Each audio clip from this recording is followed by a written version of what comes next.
Hey, good morning, everybody. This is Casey. Hashtag not your typical real estate broker, trademark pending. Well, today I've got a slow drain we're going to fix. It's an easy fix. You don't need to call a plumber to do this. I'm going to show you the few easy steps to do this and without using any kind of harsh chemicals or throwing garbage down the drain and into your P-trap. Stay tuned. So this has been draining pretty slow for a while. I'm going to pull this stopper out, clean out the down tube, and I don't think there's anything in the P-trap, but we're going to pull all that apart. It's a very simple fix, and I'm going to show you the steps on how to do that. The first thing I'm going to do is I'm going to pull these drawers, which I made for the under cabinet on this sink base, because I hate digging for stuff, and these are more functional. So I'll pull these drawers and I'll show you what's underneath. Okay, so now that I've pulled these drawers, we're going to go underneath here, take a look.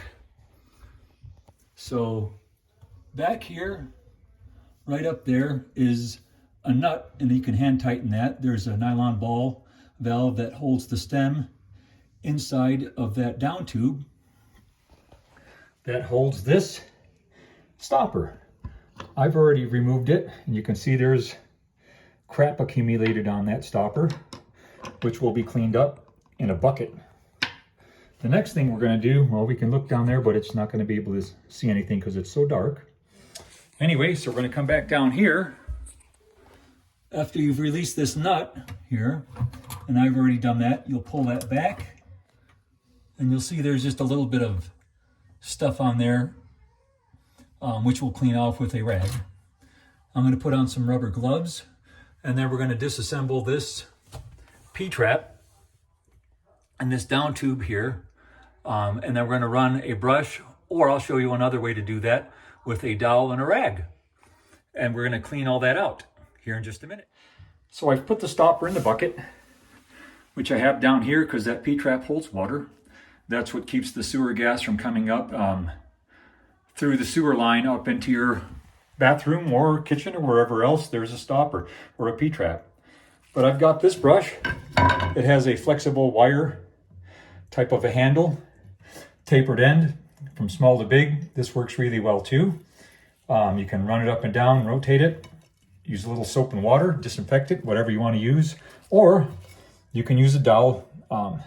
This is a 3/4 inch dowel. You can use something a lot smaller.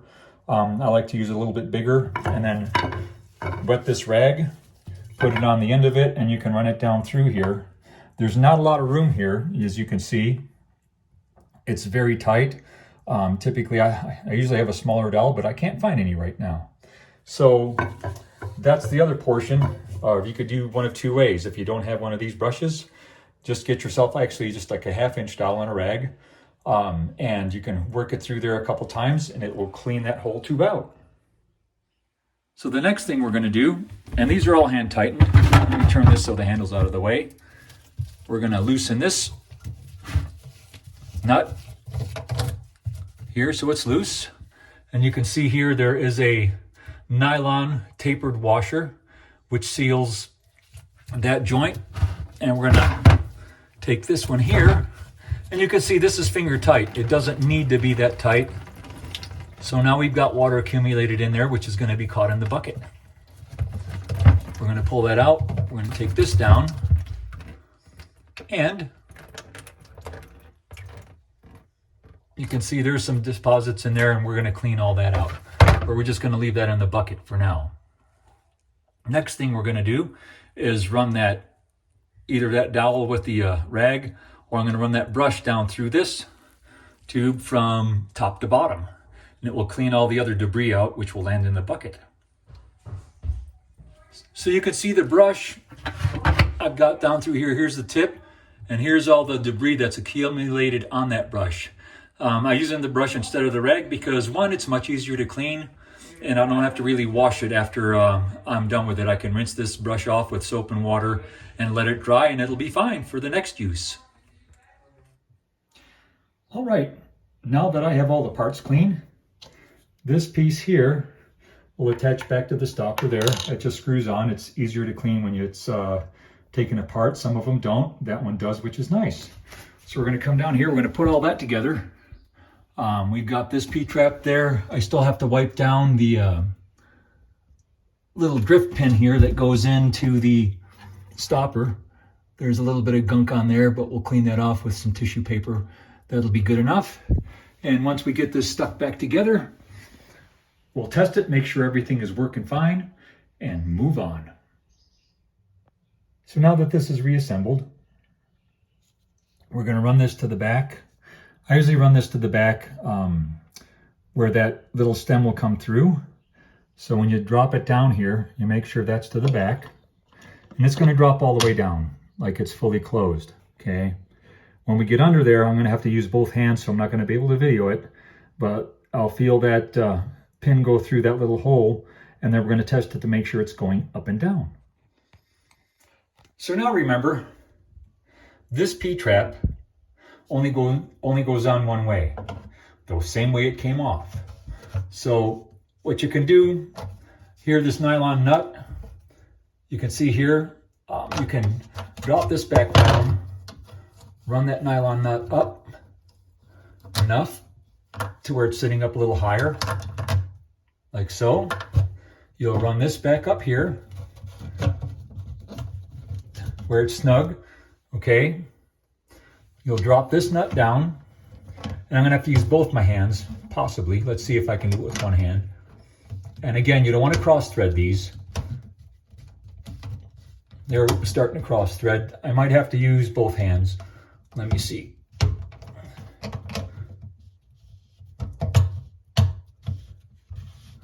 There we go. There, I got it started with one hand. And it's not cross-threaded because it's tightening easily. Again, this is a finger tight. Just like that. Same thing here, you're going to drop this down till that nut slips into that coupling. I'm going to switch hands. Now see how that's cross-threading? We don't want that. I'm going to bring that back up, slide it back down.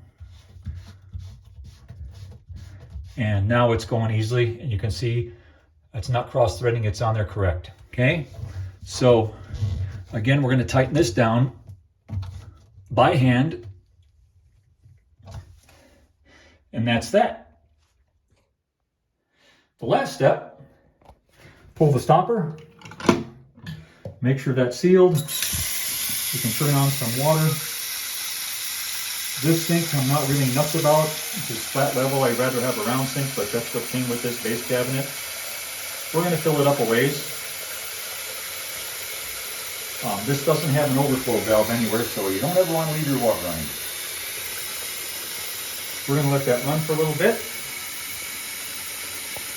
And now we're going to shut the water off. We're going to push the stopper. And watch how quickly it drains. We're going to come down here, look at everything. No squeaks, no leaks. Just the way we like it.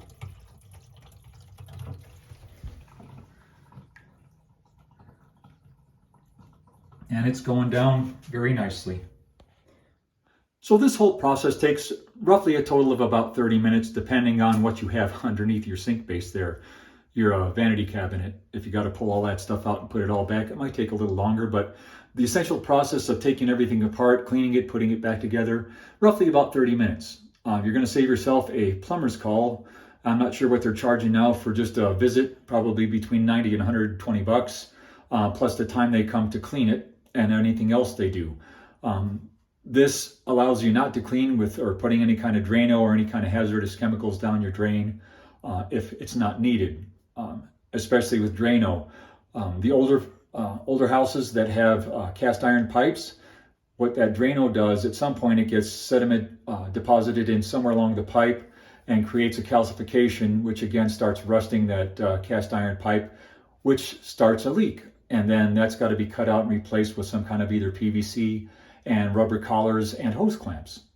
Anyway, I hope you got something out of this, a little bit of a do-it-yourself thing where you don't require any kind of professional skills, and it's easy enough to do. Anyway, we'll see y'all down the road somewhere. Again, this is Casey with Home Smart Real Estate Group. Not your typical real estate broker. #pending.